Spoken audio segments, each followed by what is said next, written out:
মা বোনরা স্বামীদের সাথে দুর্ব্যবহার করবেন না। তারা আপনাদের অভিভাবক, আল্লাহ দায়িত্বশীল করেছেন। আপনার বুঝে না আসতো একটু সবর করেন, সহনশীল হন, শ্রদ্ধা করতে শিখেন, তর্ক করবেন না। অনেক মেয়েরা আছে কথায় কথায় তর্ক, একটা বললে তিনটার সাথে সাথে রিপ্লাই আছে না নেই?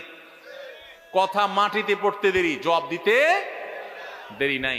অনেক বোন আছেন আমার, ৫ ওয়াক্ত নামাজ পড়েন, মাশাআল্লাহ বোরকাও পড়েন, হাত মোজা পা মোজা মেনটেন করেন, কোরআন তেলাওয়াত করেন, মাশাআল্লাহ কোনো আমলের কমতি নাই, কিন্তু স্বামীটাকে মানুষ মনে করে না।